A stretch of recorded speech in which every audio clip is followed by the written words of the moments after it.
This has a recording connected to it. It also has, it's timed, and I can't stop it because it's timed. So here we go. We finished Canto 7, Chapter 6, where the boys, his classmates, were asking Prahlad, where did he learn all this? Because you only had Sanda and Amarka, and they didn't teach you all this. How'd you learn all this? He already hinted, well, he said because he heard it from Narada. So how did he hear it from Narada? Because he's just been in the palace. He's a little boy. He's only heard from Sanda and Amarka. How did he learn from Narada? So this is the beginning of the explanation of how did he learn all this. And the painting is Narada speaking to Kayadu, who's the wife of Hiranyakasipu. And you know how that happened, right? How did that happen? What happened was Hiranyakasipu, I'm going to stop this. Hiranyakasipu was off in the forest, arms raised on his tiptoes, being eaten by ants, and for a long time. And the demigods heard, they understood he's off in the forest doing his austerities. Now's the chance to get our kingdom back, because he had taken the kingdom of Indra.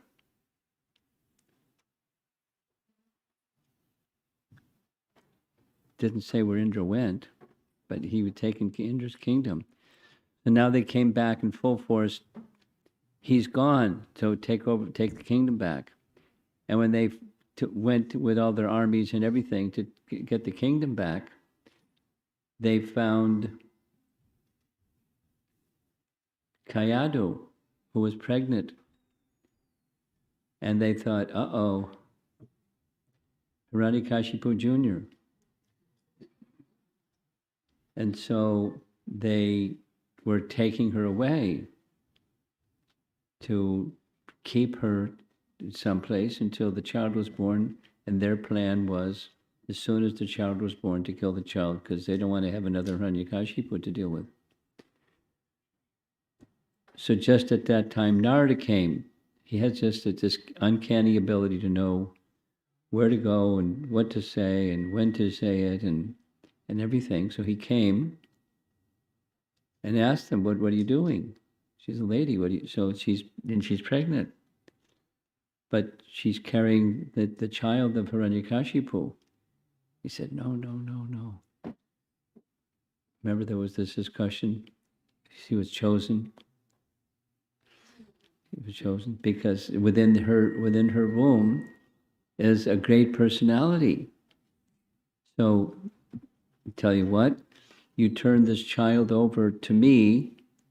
I'll take her to my ashram. I have a place where there's some ladies that can stay in the ashram, and I'll protect her until the child is born. He's a great soul. So they immediately accepted, because it was Narada Muni speaking, and they circumambulated Narada Muni and they left. So Narada Muni took her back to his ashram, and painting is meant to show. There she is making garlands for Narada Muni, and she's pregnant, and he's giving instructions to her for 100 celestial years. That's a long time to hear a Bhagavatam class. And while in the womb, this is what Prahlad is saying. It's just going along, and I can't do anything about it because it's set. The great sage Narada blessed me, and therefore I could not forget. But and then he said his mother forgot, because when his mother came back from the forest, when Hiranyakasipu came back from the forest, oh yes, very important, she received a benediction. She requested, and he granted the benediction, that the child would not be born until her husband comes back from the forest.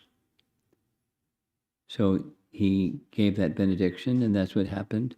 She was pregnant for a long time, 100 celestial years. It's a long time to be pregnant.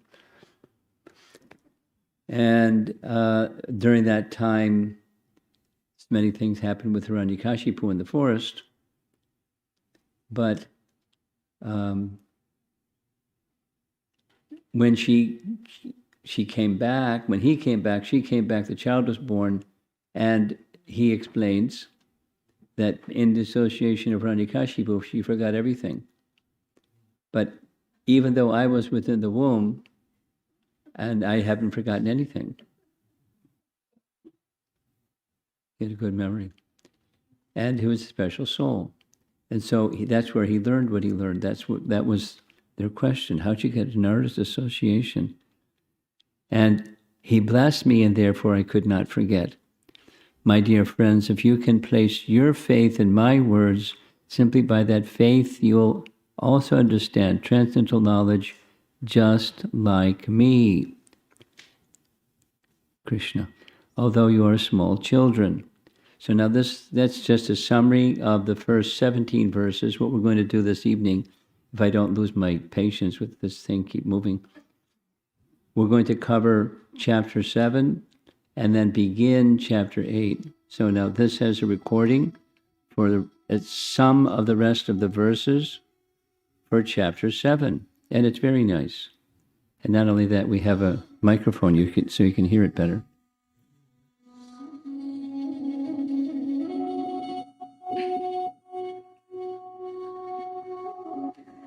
Just as the fruits and flowers of a tree, in due course of time, undergo 6 changes: birth, existence, growth, transformation, dwindling, and then death, the material body, which is obtained by the spirit soul under different circumstances, undergoes similar changes. However, there are no such changes for the spirit soul.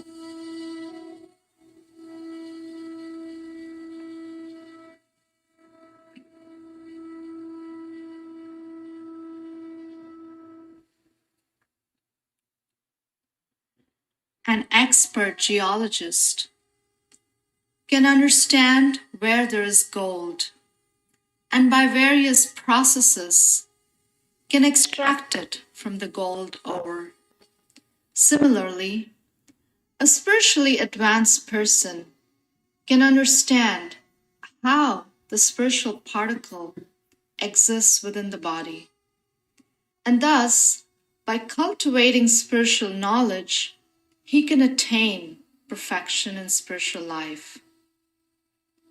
However, as one who is not expert cannot understand where there is gold, a foolish person who has not cultivated spiritual knowledge cannot understand how the spirit exists within the body.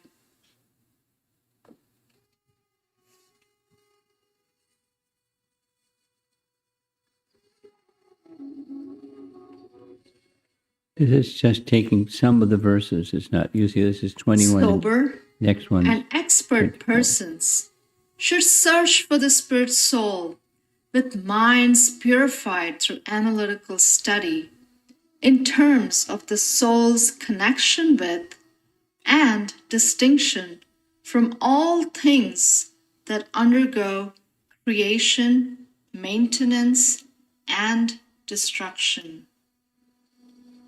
Spiritual teachings, Prahlad to his students.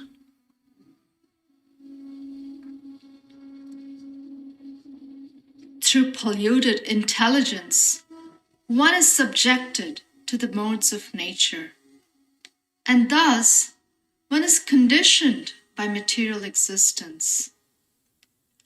Like a dreaming state in which one falsely suffers, material existence, which is due to ignorance, must be considered unwanted and temporary.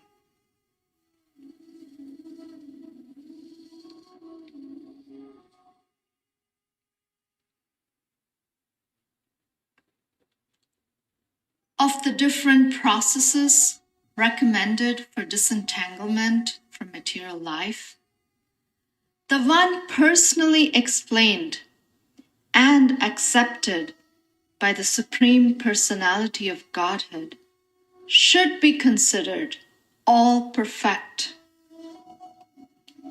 That process is the performance of duties by which love for the Supreme Lord develops.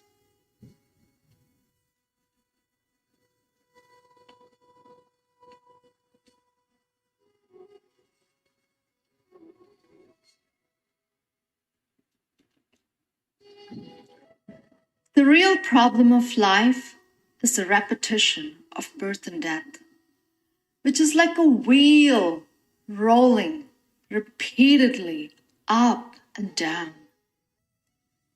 This wheel, however, completely stops when one is in touch with the Supreme Personality of Godhead. In other words, by the transcendental bliss realized from constant engagement in devotional service, one is completely liberated from material existence. All learned men know this. Therefore, my dear friends, O son of the Asuras, immediately begin meditating upon and worshipping the Super Soul within everyone's heart.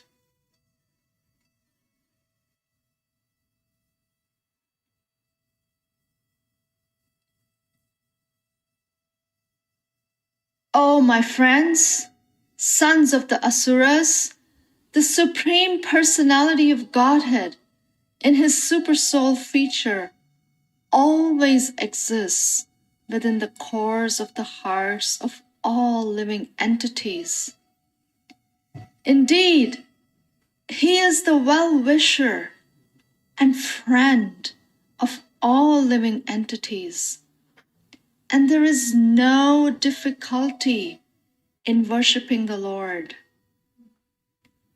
Why then should people not engage in his devotional service? Why are they so addicted to unnecessarily producing artificial paraphernalia for sense gratification?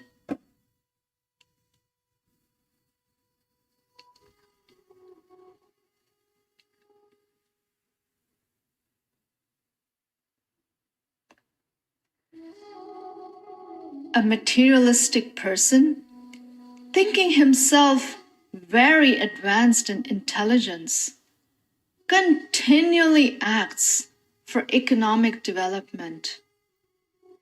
But again and again, as enunciated in the Vedas, he is frustrated by material activities, either in this life or in the next.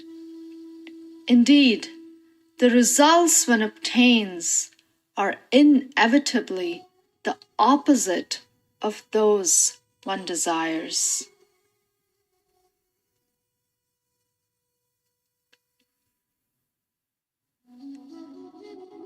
In this material world, every materialist desires to achieve happiness and diminish his distress, and therefore he acts accordingly. Actually, however, one is happy as long as one does not endeavor for happiness. As soon as one begins his activities for happiness, his conditions of distress begin. And it's true.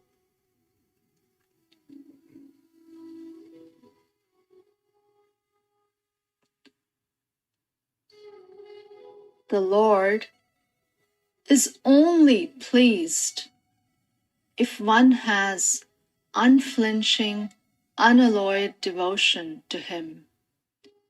Without sincere devotional service, everything is simply a show.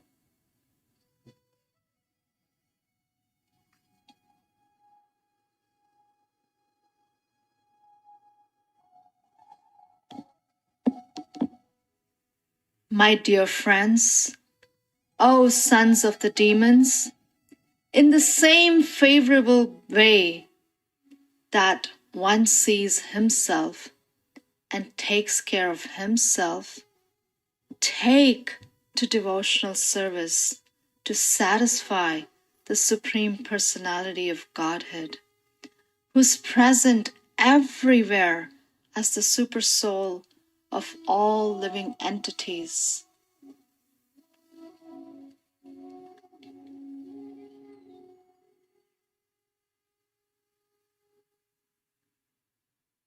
In this material world, to render service to the lotus feet of Govinda, the cause of all causes, and to see him everywhere is the only goal of life.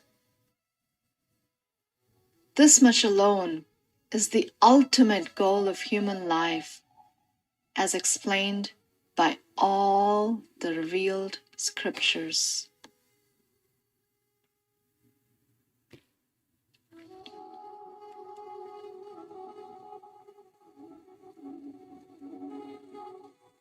Besides the nice music, that's a nice way to cover 55 verses, isn't it? Now, this is only a summary, but there's obviously there's the selected verses that are thematic of a section is what's being presented here. And essentially, he's fulfilling the promise, that is, giving them the transcendental knowledge that he heard from Narada Muni. And in turn, we're hearing it from, they're hearing it from him, and we're hearing it from him. So focus on, same theme as yesterday, Jnana Vairagya, knowledge and detachment. The knowledge of detachment, that Nija Bhakti Yogam, that arises from the devotional service to the Supreme Personality of Godhead. In other words, saying the same thing in the other direction, spirit souls have by nature this natural and therefore very easy tendency to be engaged in service to the Supreme Lord because we're his parts and parcels. And by exercising that option, that free will choice, the knowledge and detachment naturally arises. Knowledge and detachment is within the soul, and it's within bhakti, and as bhakti is engaged in, so he wants to engage them in bhakti. And they really like it. They haven't heard this. This is good stuff. So that leads us to chapter 8. Pause. Go out of chapter 7, find chapter 8.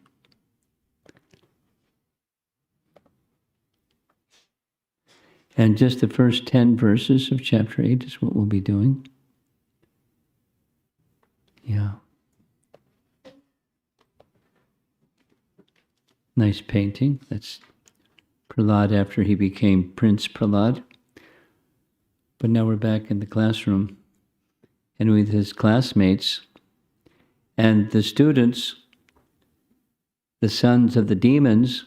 They appreciated the transcendental instructions of Prahlada Maharaj and took them very seriously. They rejected the materialistic instructions given by their teachers, Shanda and Amarka. So what's next? Sankirtan, that's what's next. By his instructions, all his class friends, the sons of the demons, became devotees like him.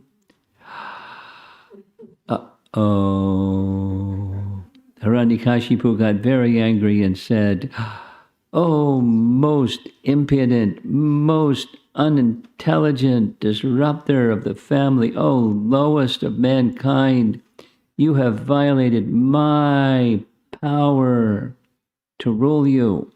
and therefore you are an obstinate fool. Today I shall send you to the place of Yamaraj. He entrusted others to kill his son. Now he's going to personally try. My son Prahlad, you rascal. You know that when I am angry, all the planets of the three worlds tremble along with their chief rulers. By whose power has a rascal like you become so impudent that you appear fearless and overstep my power to rule you?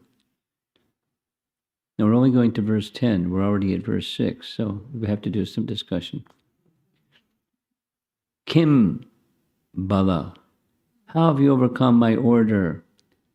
By whose strength have you done this? So what's Bala mean? Strength. But strength means spiritual strength, and spiritual strength comes from Bala Ram. So Prahlada Maharaj is going to reply,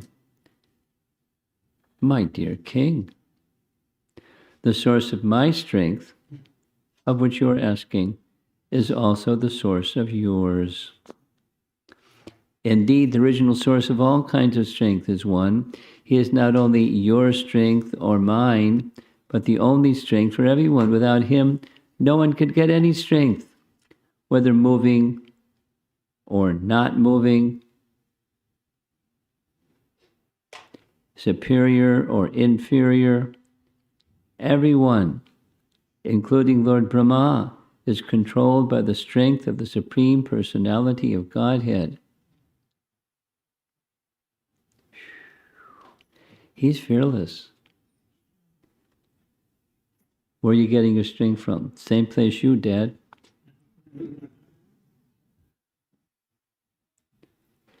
Prabhupada's purport. Unless one understands this philosophy, he is still a Buddha. Prabhupada's pretty strong too. In other words, he is not very intelligent. The Buddhas, the asses who do not have this intelligence, cannot surrender unto the Supreme Personality of Godhead. So it's showing various people that their business is not surrendering to the Personality of Godhead. They do other things. Then off in the upper right corner, there's the Sankirtan party trying to help them out. Text number 8. Prahlad goes on. The Supreme Personality of Godhead, who is the Supreme Controller and Time Factor, is the power of the senses, the power of the mind, the power of the body, and the vital force of the senses. His influence is unlimited. He is the best of all living entities, the controller of the three modes of material nature. By his own power, he creates this cosmic manifestation, maintains it, and annihilates it also. And who are you, Hiranyakasipu? You're a small fry. You're too proud. Prahlad continued, my dear father, please give up your demoniac mentality. Do not discriminate in your heart between enemies and friends.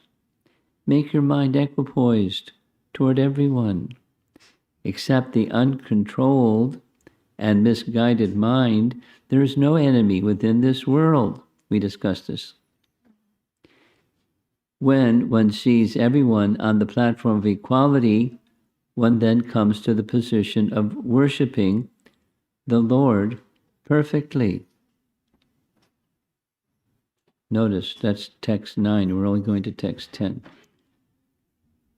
This is a shorter class this evening. More discussion time.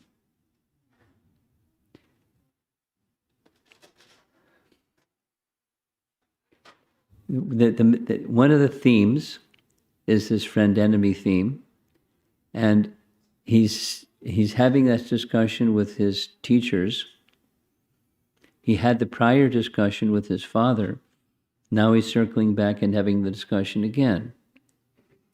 And the seeing friend and enemy, it's the mind.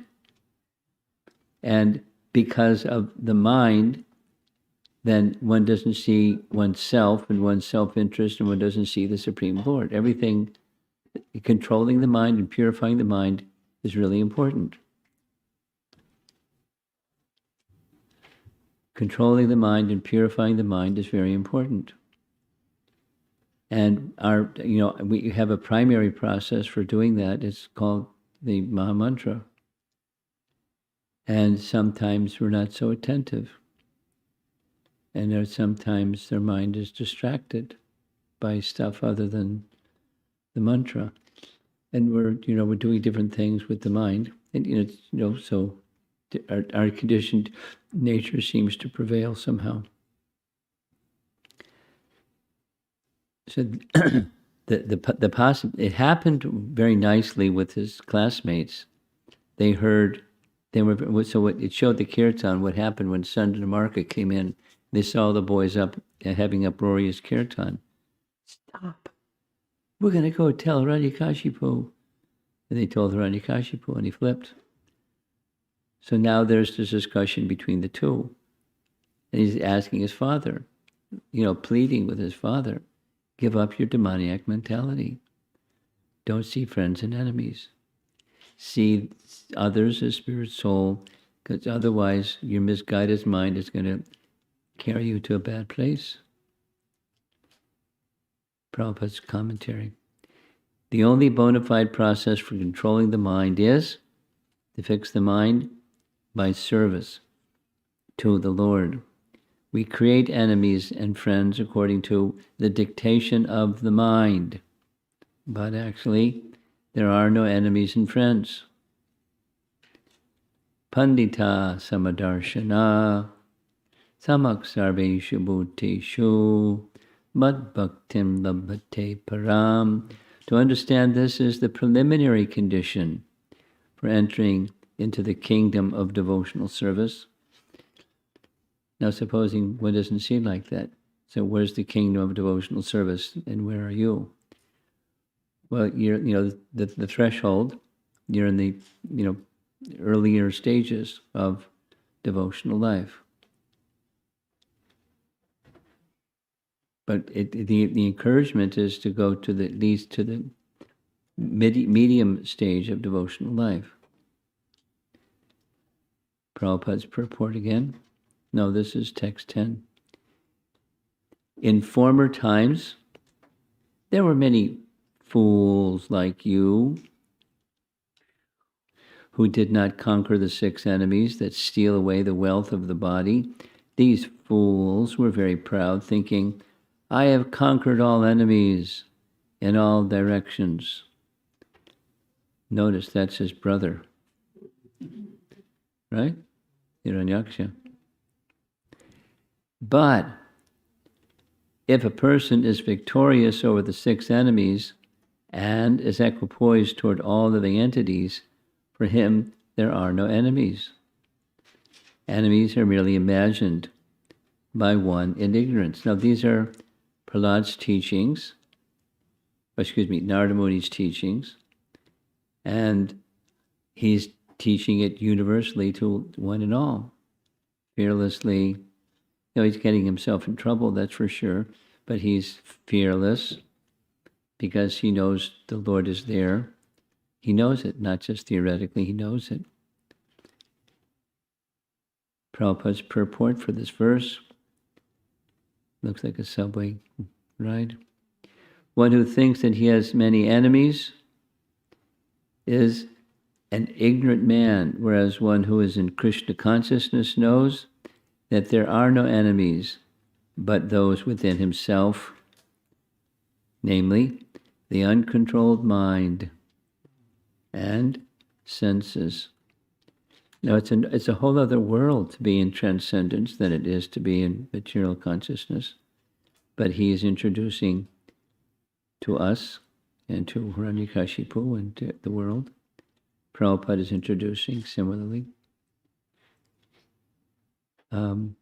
The position of feeling protected by the Supreme Lord.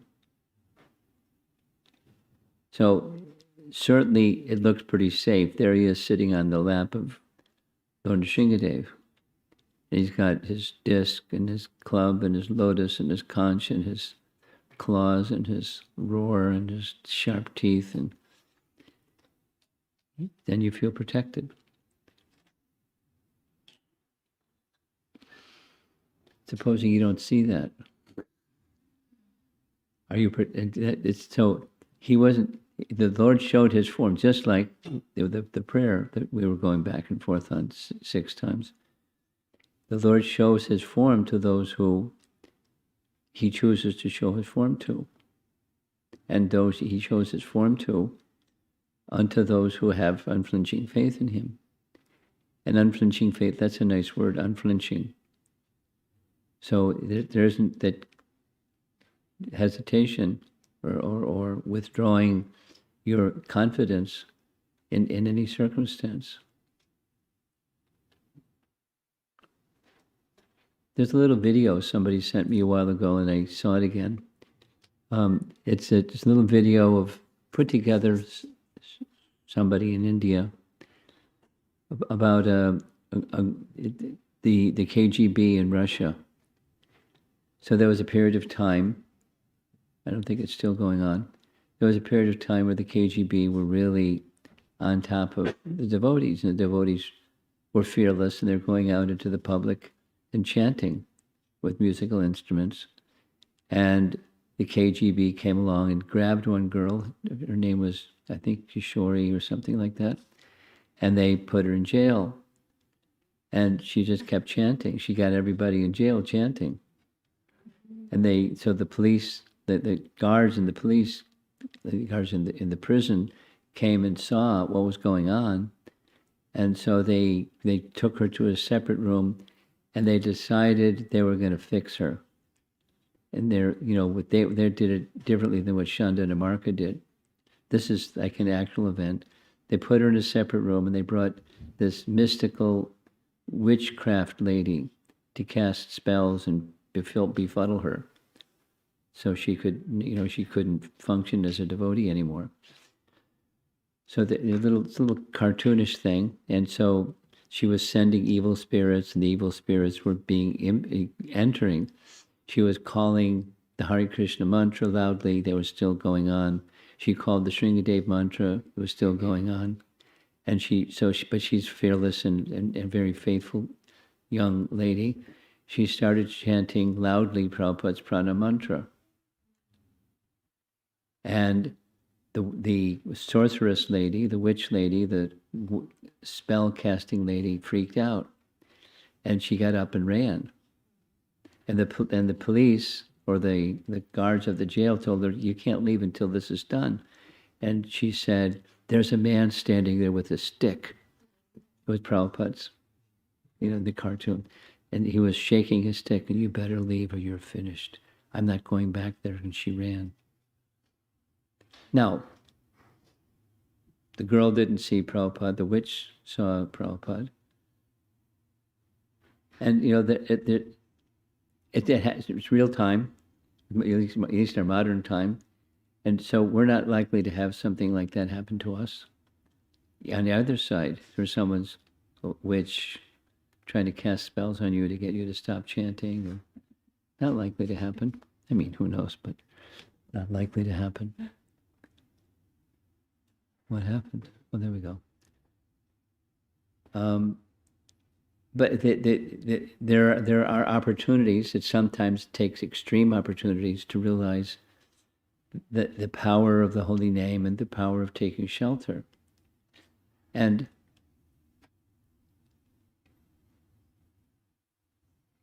when danger comes, where does your attention go? When the time of death comes, where does your attention go? It goes where your attention has been placed. If we're having difficulty staying absorbed in chanting, what's it going to be? And when we're healthy and young and vital, what's it going to be like at the time of death?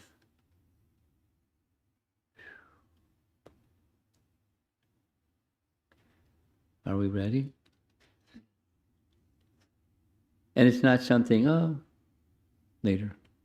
But, you know, we should be shaking in our boots.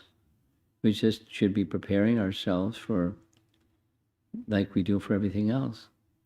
We prepare ourselves for, young people are preparing themselves for their adult life and education and this and that and the other thing. So we we do something today for something tomorrow. That's the life of devotion. It's Shreyas, Shreya Uttama. So Prahlad's giving the teachings. And, you know, he's not saying to his classmates, his classmates are saying, we'll do that later. He's saying, no. And Hiranyakasipu is a helpless cause, but he's still, you know, wishful, hopeful, encouraging his father to take that position also. So what about us? We're not little kids, and we're not Hiranyakasipu. We're somewhere in between. And how does this message strike us? It could strike us that, well, I've heard this so many times, what's next? And that's not the best way to take it. There's a message that we've heard partially, we've understood partially, and to understand it more completely than partially, we have to hear it and let it go inside. And then apply it, you know, and continue, and then do it again and do it again.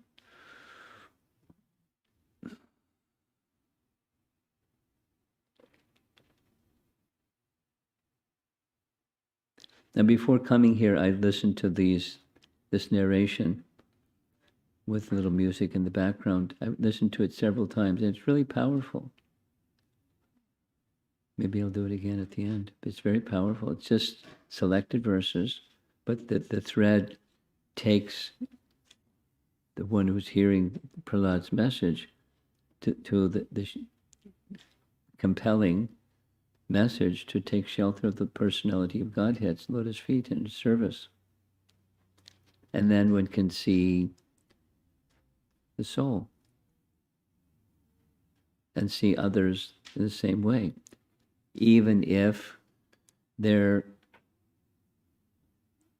make us feel uncomfortable or they're a little unpleasant or something.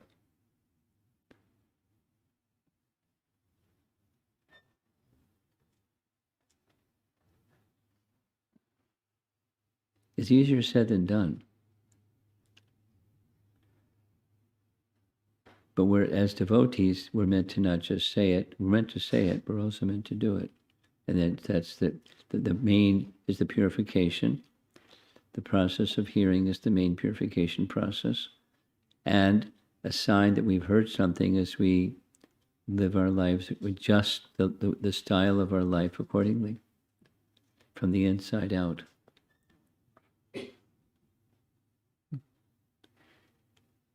So let's see if there's some discussion.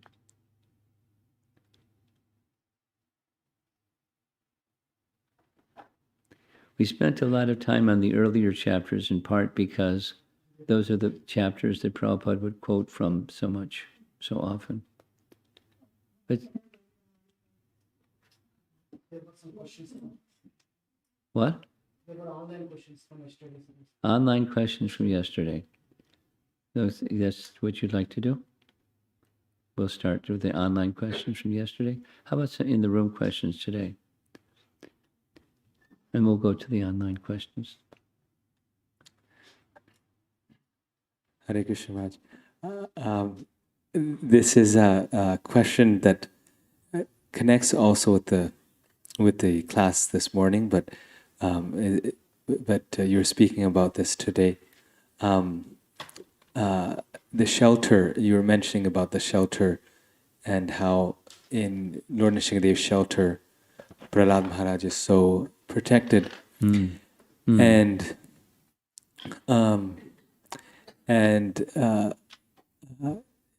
if we have this shelter, wherever we are, we can be protected.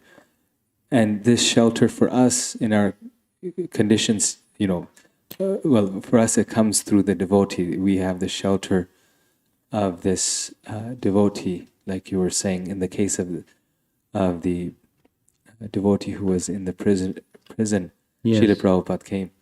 Yeah.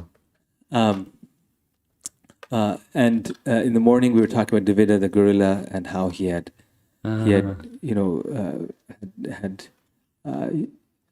Uh, done something to Lord Lakshman, and because of that he had. So how do we?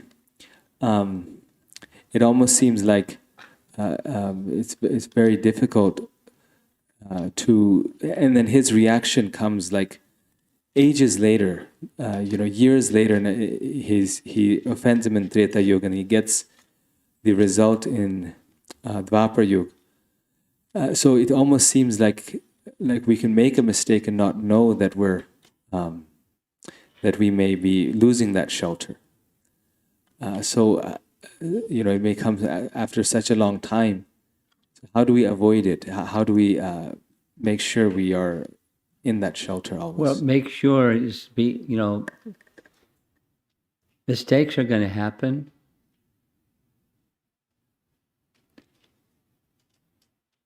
So, you get in your car. How can you be sure you're not going to have an accident when you get in your car? You can't be sure you're not going to have an accident, but you take precaution.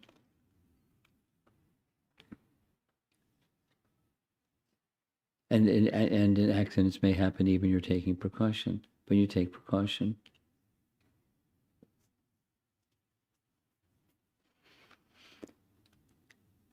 But you then be clear when you're getting in your car that there's a mission awaiting for you to be fulfilled by getting in the car and going somewhere, so that if some accident does happen, your mind is in the right place. Supposing supposing your mind isn't in a bad place, but it's just mechanically doing something, then there's a consequence for mechanically doing something, and you have an accident.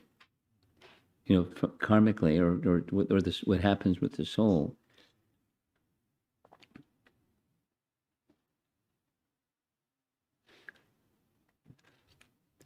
So it's just specific to your question. How can we ensure that it doesn't happen? You can't ensure that it doesn't happen. You be purposeful. Here comes the mindfulness topic again, but you're try to renew and stay sharp on what the purpose is. Like why we gathered here together. It's not just. It's not just a lot of things. It's to take steps towards being clearer, more focused in our mission in life, our connection with the personality of Godhead. Specifically here is Lord Nrsingadev and the protection that Lord Nrsingadev is ready to offer us.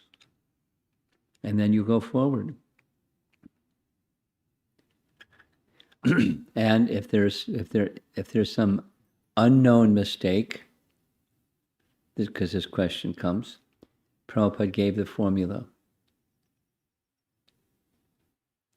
I remember very clearly when Nectar Devotion was published, and Prabhupada had us had a third class every day. Morning Bhagavatam, evening Bhagavad Gita, Nectar Devotion, have a class midday, just before lunch, not after.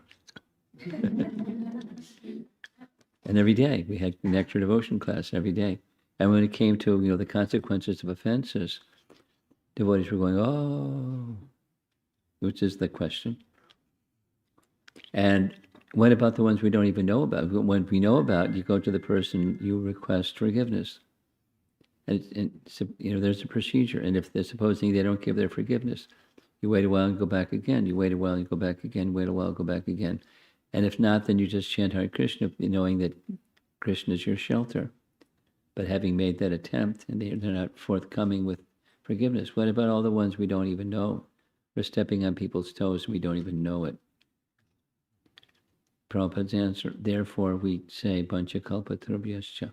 So I'm going to be speaking on this topic in Memorial Day weekend because I found out, I spent some time on this topic. Specifically, what was it that David Vida did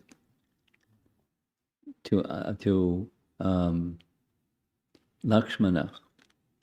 And I won't say the whole thing, but it was a mental offense. He didn't even say something. It was a mental offense. He was criticizing Lakshmana. It was a battle, and anyway, the details. He got the second weapon. This not the Shakti Shela weapon, but some other weapon that Indrajit sent and hit him, and he was he was unconscious, in great pain, and then went unconscious. So Hanuman had to go again a second time to go get some more herbs to cure him. And in his mind, he was thinking, "Oh, this is not the way that a hero conducts himself." Come on. And that was it. At least so far, that's what I was able to come up with so far. So then it's nice. You go to Bhakti Rasamrita Sindhu and to Bhakti Sandarbha, and there's lots of discussion about consequences of offense, and there's degrees of offense and there's degrees of consequence.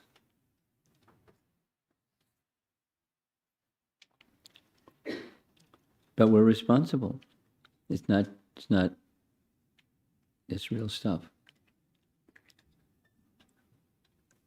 Now, if one is a great devotee, like let's say Maharaj Pariksit was a great devotee, and he did something that was an offense, and he was ready to accept, but that the reaction that came to him was a benediction because of his exaltedness. In fact, the whole situation was an orchestration by the personality of Godhead to have Srimad Bhagavatam spoken to him, and then he would be delivered, and others would hear it later and be delivered. But there's consequences. It's real stuff. We should be very careful. So that back to your question, how can you be sure? You can't be sure, but you can certainly be very careful. And even when you're very careful, something might happen. And though you should be prepared to do that which is supposed to be done. And therefore, the Bancha Kalpa Tarubhyascha, it's not just some words, and you sail on as if it's just you say, a magic formula, and everything's okay now. It's the mode of being in service and submission to those who are devotees. And don't hold something in your heart. You let that fester, and it grows, and it grows, and it becomes something that's going to block your devotion to Krishna. And there's consequences. So we should be wary. On the one hand, let's say this, we needed the association of devotees. On the other hand, there's the risk that I may make some offense even unknowingly, so better not have the association of devotees. No. You be cautious, and then take the precaution and recognize that offense is real stuff. And then it can grow, and we don't even know it's growing.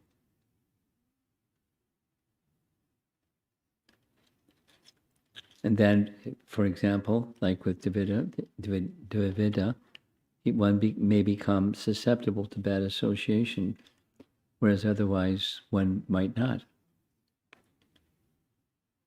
So it's real stuff. But it's the journey of the soul back to the spiritual position again.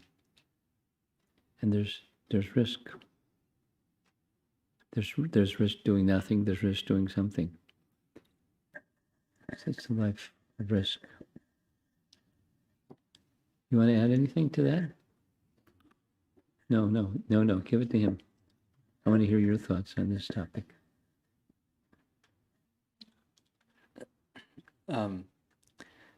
The one thought that I was having was that that verse that Prahlad Maharaj says that we smear the dust of the devotee on our body. Maybe in this relation that could mean taking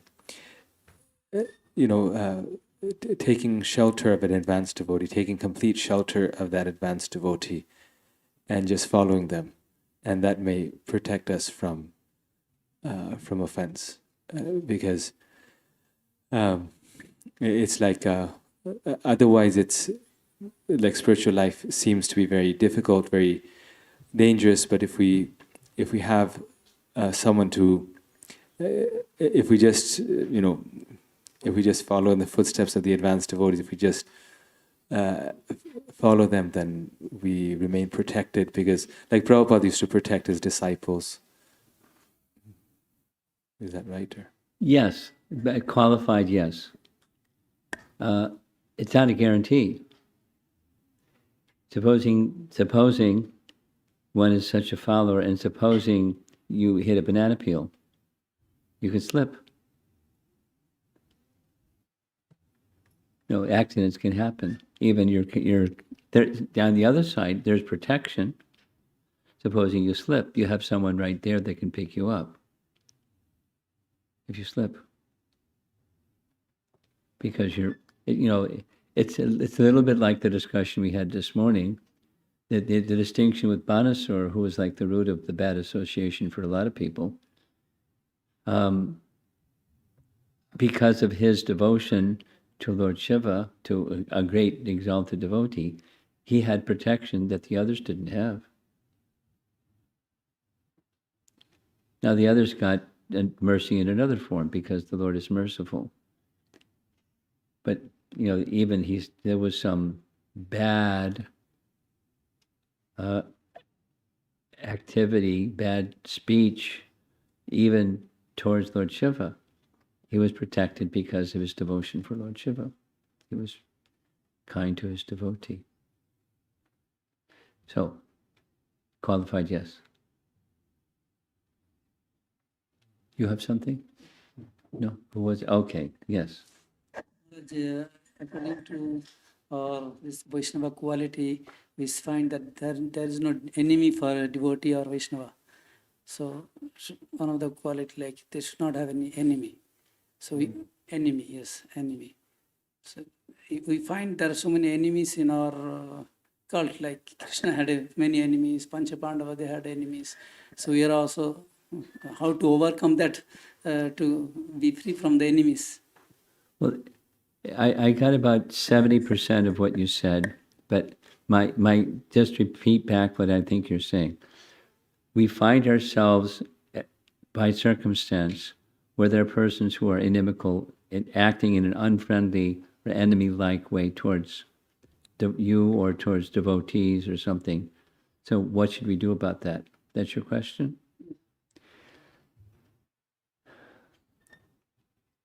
Srila Prabhupada gives the answer, we move forward. Knowing that that's going to be there, it's going to happen. If you don't do something, you're not going to have an enemy. Yet you do something, you're going to have friends, enemies. So we got to do something. So we're going to have friends, enemies. People towards us may feel like that. Prabhupada was saying specifically, is this, because I've been listening to Juhu, how many enemies? And, to what degree did they take action, to a very violent degree, and to a less than violent, different ways of being enemy-like. And, so what then Prabhupada would say, what can we do? We have to move forward. We push on. So that means with confidence that Krishna's protection will be there. Knowing full well there are going to people that see themselves as enemy, or that we're enemies of their interests and so forth. So we expect it because we're told it's going to be like that, and experience, like you're saying, is like that. So we try our best to be not disturbing in reasonable ways. At the same time, we're going to do some things that some people are going to consider to be, you're stepping on my toes, sir. please get off my toes or I'm gonna blast you.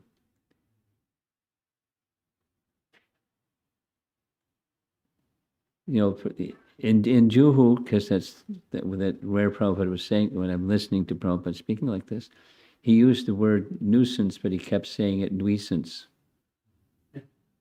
Just the chanting of Hare Krishna is a nuisance.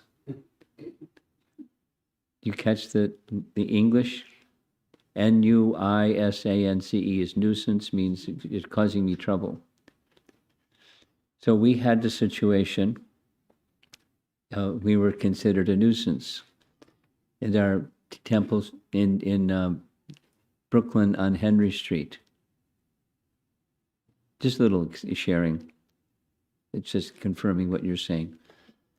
We were in a residential neighborhood. We rented the building. We didn't own the building. And it was a heavy Italian neighborhood. And they had a way of letting us know that they didn't like kirtan. They threw little bombs through the window. Molotov cocktails is called. So we had to, every time we had kirtan, we closed the window. Then we had to put screens up on the outside of the window so they couldn't throw things through the window. And then it got to that in Mangalarti, there was no musical instruments, it was just clapping. No mridanga, no kartals, just clapping. Because we were a nuisance.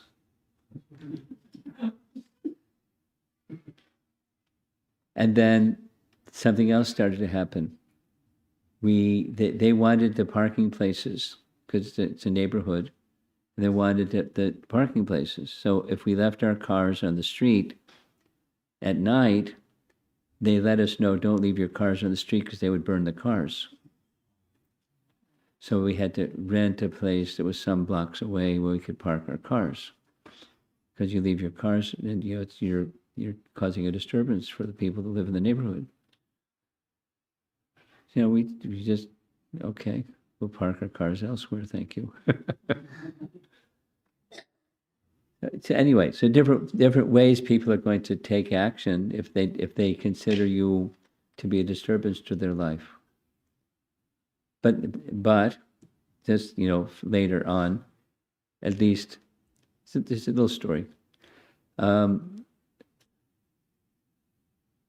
met somebody in the course of air travel. Believe it or not, I travel. And there was a person who, it was in the Detroit airport. There was a time when I was traveling with, I forget the airlines now, and that was their hub. So anyway, huh? TWA? No, something else. So it was their hub. So I was waiting for the next connection flight. And down the hallway came a bunch of people, and they were making a lot of noise. There were airline employees. And one of the employees stopped right in front of me and looked at me like he saw a ghost. And he told his friends to move on. And he said, "Can I speak with you?" I said, "Yes." He said, "I used to live right next to a Hare Krishna temple in Brooklyn." And I said, "Oh, I lived there." He went, "Oh, no." He said, "Every day you'd come home for lunch and you'd have your musical instruments and playing your musical instruments and go to your temple. And I was one of the kids in the schoolyard across the street. So we knew when you were coming because it was during our, lunch hour. So we come out and we stand by, they had the big, really, 12-foot tall wrought iron fences, and we would make fun. Hare Krishna, Hare Krishna. We used to laugh every day. We were really bad. He reminded me of the burning of the cars and the throwing the rock through the window, and we did really bad stuff.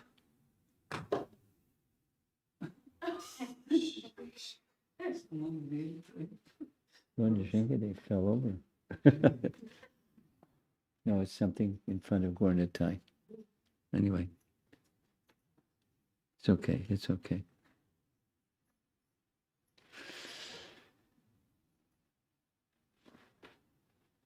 So when he heard that I lived in the temple and I knew all about all this stuff from the devotee side, he was like, we were really bad. But then he went on, you always did such good things for people. You fed people, you took care, you tolerated all this. And, you're always very kind. And we were,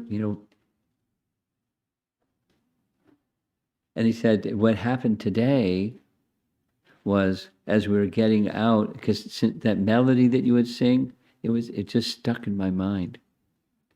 Just like when we got here. Hare Krishna, Hare Krishna. It would just stay in my mind. So just today, as we're getting out of work, I started singing the melody. And all my friends started making fun of me, just like we used to make fun of you. And then I saw you.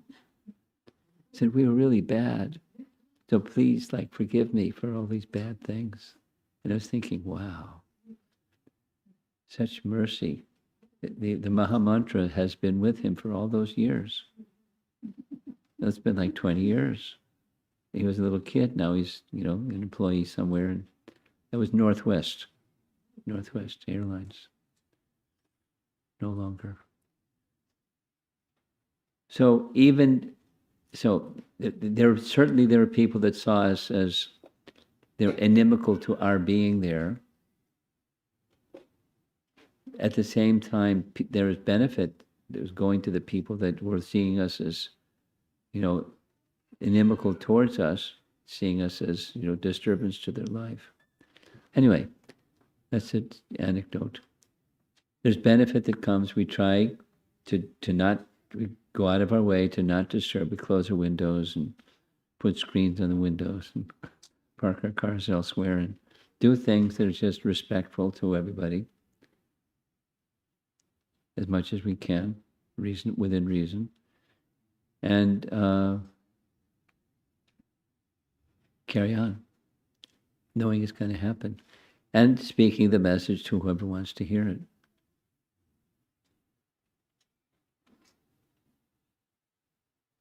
Something else? Yes?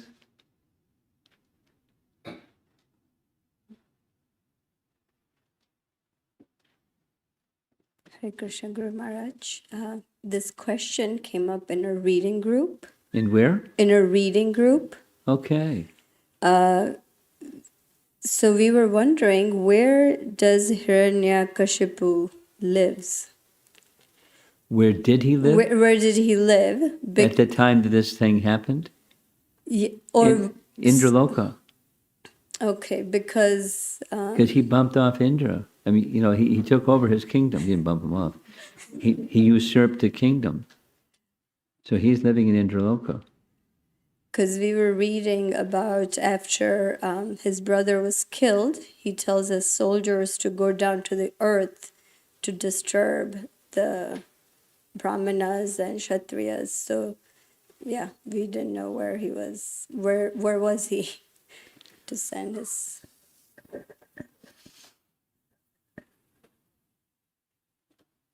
The whole chronology is not perfectly clear.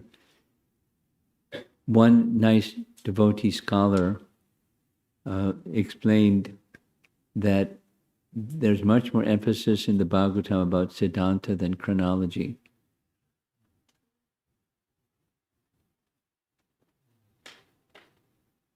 So exactly where was he at this time and where was he at that time and where was he at the next time? It's not so clear. But in general, for sure, where he was killed was in Indra's palace because he had taken over Indra's palace. And that's what, anyway. So at that particular point in time when he sent soldiers, where was he? Somewhere in the higher planetary regions. Maybe it was Indraloka. Something else? Yeah?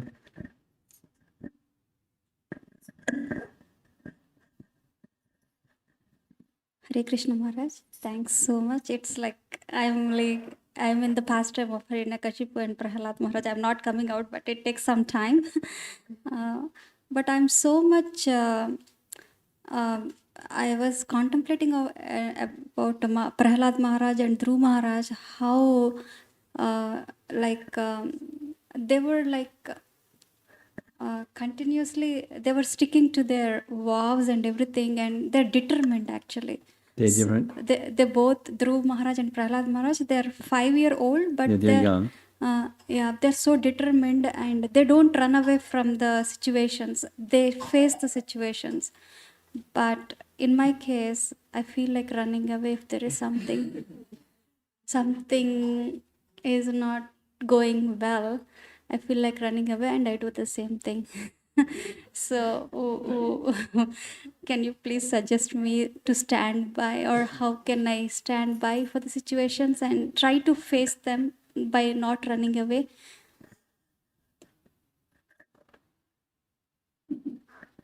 Sadhu Sangha. I mean, the response that he gave is one answer. If you can get strength beyond your own strength from those that have strength.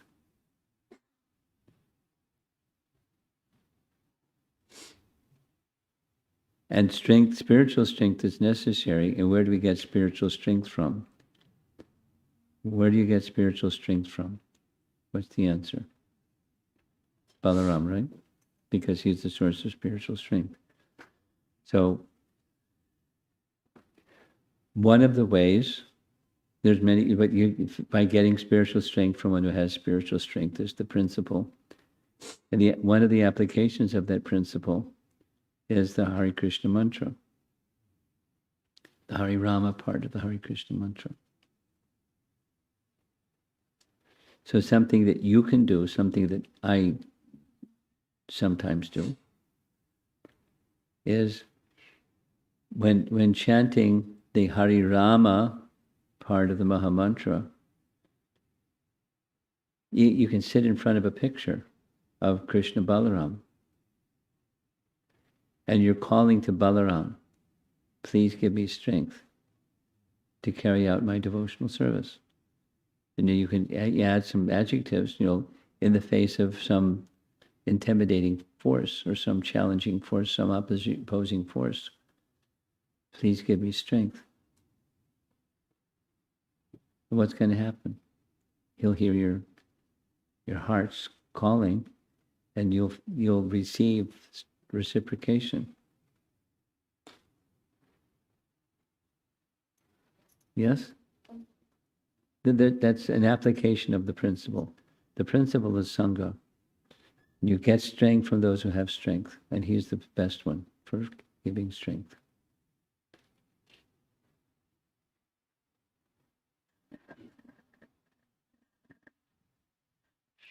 Guru Maharaj, I'm just curious what happened to all those classmates of Prahlad Maharaj? No more demons?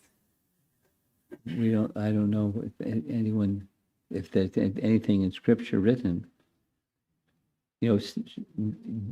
The way things generally go is some people remember, some people forget, and some people are in between. Just like that young man who, all the kids that were in the schoolyard, I don't know how many of them continued to have the Hare Krishna mantra and melody run in their mind for 20 years. So the whole spectrum of possible responses. But they're getting Prahlad Maharaj's association, and he's a pure devotee. So there's Shakti, and there's going to be a different, likely, I don't know anything from scripture that says what happened afterwards, but likely the spectrum of responses. Later on, after Hiranyakasipu's demise, he became the king. So they may have just aligned themselves with him because they knew who he was, and they were very happy being with such a spiritually powerful person. So maybe some of that, but we don't have any I don't know of any scriptural record of what happened after. I have another question, Guru Maharaj. This morning we had that question. Vrindavan Prabhu was asking how Banasura was the son of Bali How, say it again? How what? How Banasura was the son of Bali Maharaj in You different have the shukas. answer? No, Guru Maharaj. Okay. I have many of such questions, and and Abhiram, he has many of that questions. And when he asks, when we are not able to provide the answers, it's like, you know what, you just dodged the question. I really appreciated your response, very candid and also instructive for us that we may not know all the answers and it's still okay. We will have faith in Srimad Bhagavatam and the process of bhakti. How do we share that and how can we Well, if you're carrying inculcate? it in your heart, that's how you share it. It's not more than that. And you make some effort to go to, that's how I found out something. There may be two or three other persons I've asked that haven't responded yet. You know, what was the offense of Dravida to Lakshman? So you ask people that are elevated souls, and in some cases, our acharyas say, in some cases, something. So you just, you know, the curiosity is not the problem. It's not just the getting factual answers for this and factual answers for that. Now I'm all buttoned up and I'm okay. And, you know, curiosity is going to lead you to many places, and that's okay. And you don't have answers. You keep being curious, and you'll find 16 other questions to ask along the way.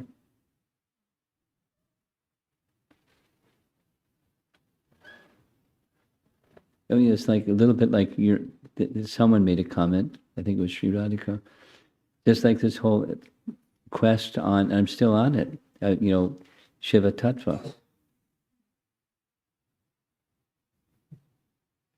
I'm still asking questions and learning lots and lots of things. So it's a journey. And that's how you do journeys sometimes. You don't have all the answers in the course of the journey. It's just a big adventure. And you have good resources, as you know, without getting distracted from the real purpose of why you're asking the question. Is it just an information question? Or is it, you know, something that's going to help you in your relationship with Krishna, kind of a question? So don't get lost in the information type things. Stay with the purpose behind the inquisitiveness. Someone else?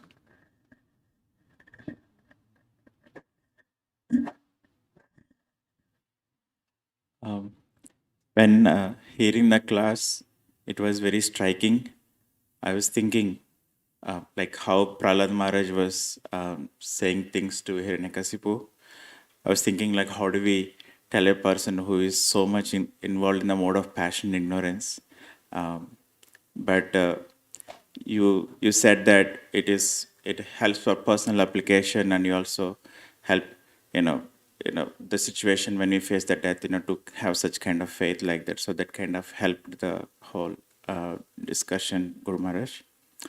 And I have recently I read a verse from the third canto where Lord Vishnu was trying to pacify 4 Kumaras when they cursed the gatekeepers. And the verse translation was very inspiring and striking to me. I thought I will read that and ask for further comments in taking that verse more seriously. That verse says, Lord Vishnu was saying this, that on the other hand, they captivate my heart who are gladdened in heart. Who are? They captive my heart who are gladdened in their heart, and who have their faces enlightened by nectarian smiles, respect the Brahmanas. Basically, Lord Vishnu was telling, how important are the Brahmanas and how one should respect them. So he was telling, like, who are happy and respect the Brahmanas, even though the Brahmanas utter harsh words. They look upon the Brahmanas as my own self and pacify them by praising them in loving words, even as a son would appease an angry father, or as I am pacifying you. So basically, like, what struck to me was how to regard the senior Vaishnavas. Like Vishnu was telling, you have to be happy even if they utter harsh words or anything, and you should try to please them and pacify them. And he was telling, even I myself are trying to please you and pacify you. So that kind of that was really like very stuck to me. And I shared with Gopal Hari Prabhu, and he said, yes, I apply this. I was applying this verse when I was interacting with senior devotees like that. So I thought, like, in this application, may you say some comment? It's off topic. I was remembering, like, when you see Prahlada Maharaj sitting on the lap of angry Hiranyakasipu, I was remembering that.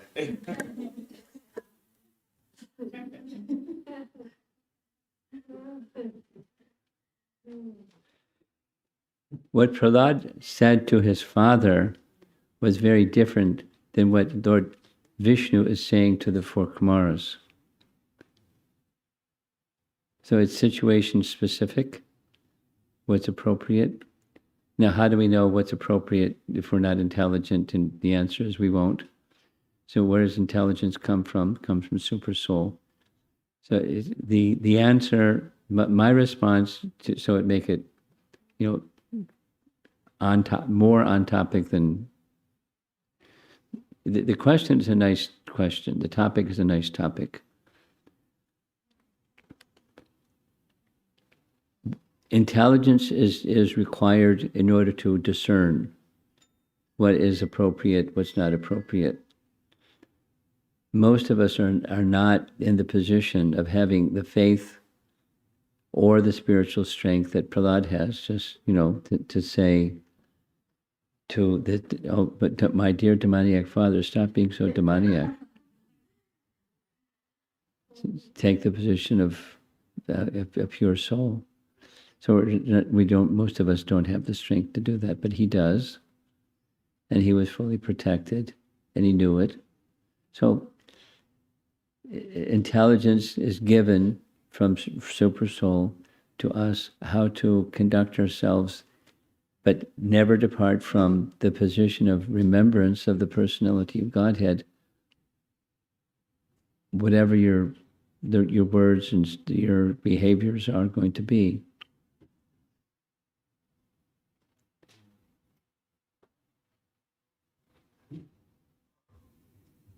So I think I'll stop with that particular question. Nice question.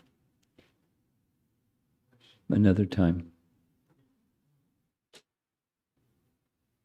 And after this, we'll go to online. Hare Krishna, Guru Maharaj. In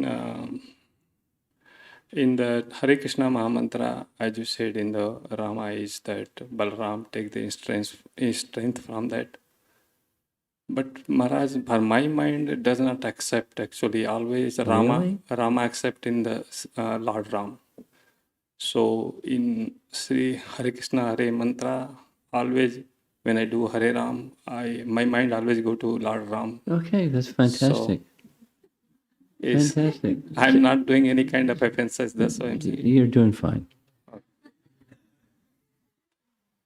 No, you probably know, in case you don't know, it's in Chaitanya Charitamrita. Prabhupada accepts that question. Some people say Ram means Balaram, some people say Ram means Krishna. Excuse me, Lord Ramachandra. They're both right. Okay. Thank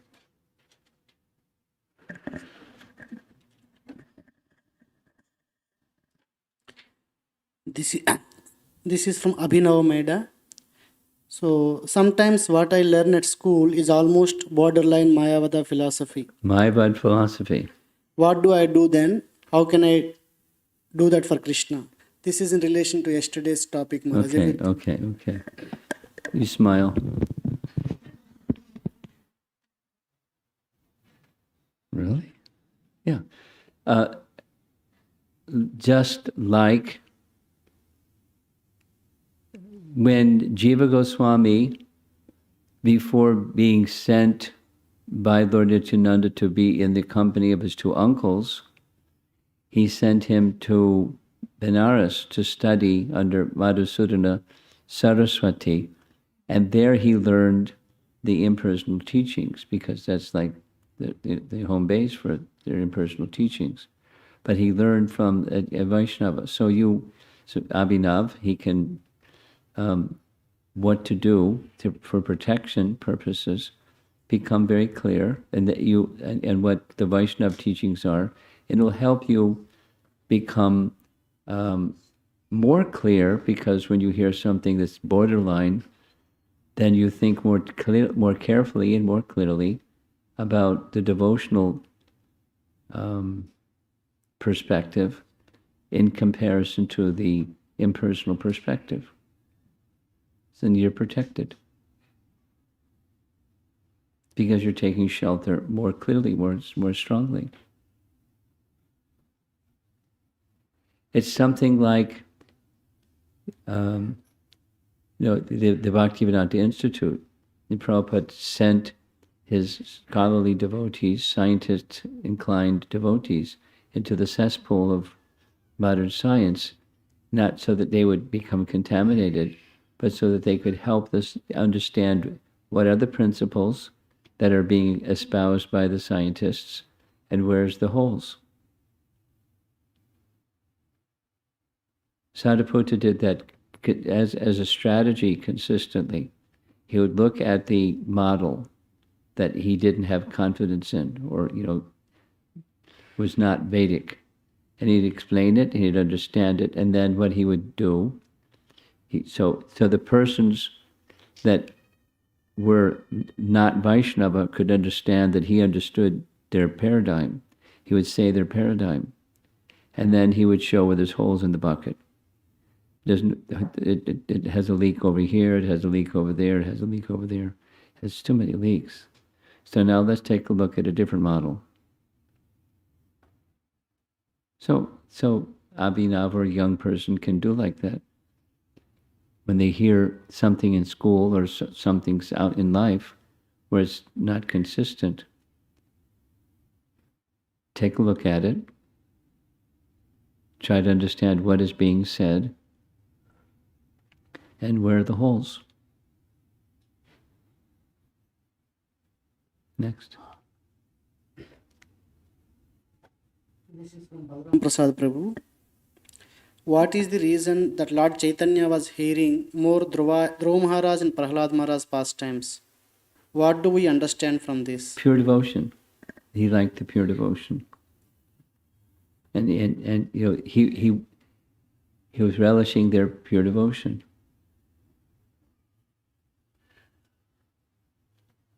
This is from his daughter Hemangi. When Prahlad Maharaj preached to his classmates and he did kirtan that showed pure devotional service and a strive to dig deeper in Krishna consciousness. As a college student, balancing my Krishna consciousness and material life, I find it difficult to make things consistent. You find it difficult to do what? Make things consistent. Consistent.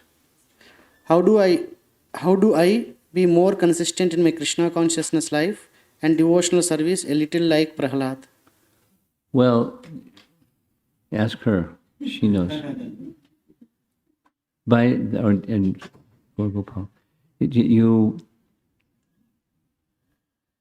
good association and keeping, in connected with good association, you'll get strength and consistency.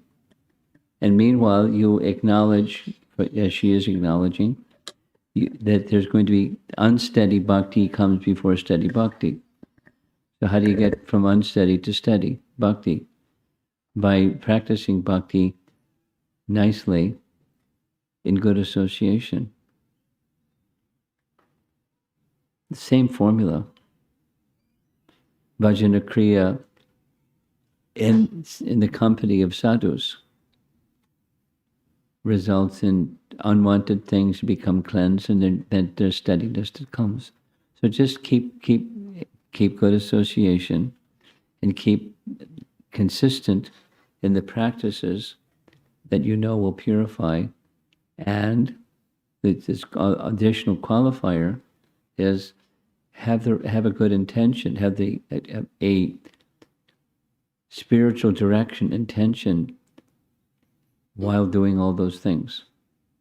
And you'll get the best benefit. You'll get to the steady instead of unsteady platform more quickly. I think we should end. We have something. Okay. There's a magic button on the side there. Hare Krishna Maharaj. My question is regarding the morning class. You mentioned about the protection from bad association and protecting children from the bad association. Yes, I did. So, being a homeschooling mom, I was thinking protecting children from the outside world, homeschooling is the best option, what I see. But even homeschooling, I see some contamination comes. So, and also this is the first like, what should I do to protect the kids from, even during homeschooling, what measures can I take to protect them? And the second Bhakti. question. I mean, this is it's his question asked in a different way. But it's bhakti. It gives protection. So then, if something that comes along that you see is in the category of contamination, don't freak out. You in a because it'll be taken as judgmental, and there may be curiosity. If it's something that's coming out, then it's there's some attraction from your dependent that's thinking maybe there's some fun over there. So you with them looking at the whatever the thing is, take a look at it. Is it really attractive? Where does this take you? Where does this come from, and where does it take you? Is there reason to make this choice instead of that choice? What are the reasons? You look at the thing together. So you're like their best friend. And you're looking at the thing together. But as the best friend will look at things with wisdom rather than like freak out. Because I'm saying like that because I've seen with young people, if there's just this like, that increases their interest in that thing. Like, what is it? No, there's different personalities, but that's one of the reactions that I've seen. So very calmly and dispassionately. No, it depends. I guess it depends on the individual you're interacting with. It can be something as simple as just full stop. But my experience, that's not sufficient. It's some dialogue, so you see where's this coming from and where's it going to. It doesn't smell good.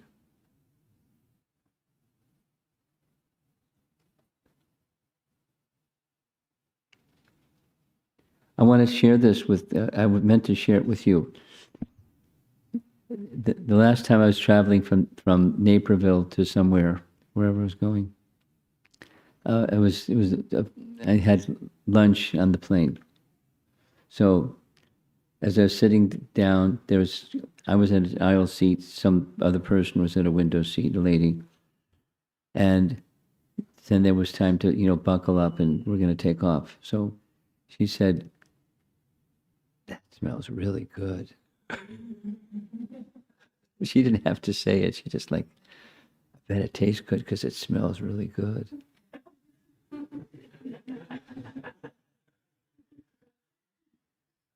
So if something has a bad fragrance to it, I'm using that comparison, then is this is not nice. Compare it with this; it's very nice. She didn't say, "Can I have some?" Smells really good. Can I have some? You have any left?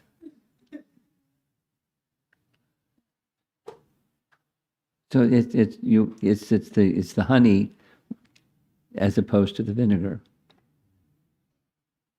And just then help so when you're not right there, or when they get a little bit older, they have the sense of this is very nice and that's not so nice. You're helping to establish their value system by their own discriminating power, rather than just laying down the law. Because younger generation people are not like, it's not that like it used to be. Obedience, because that's the way we do things here. Our family tradition rules. Okay, I'd like to end. Srila Prabhupada ki. Jai.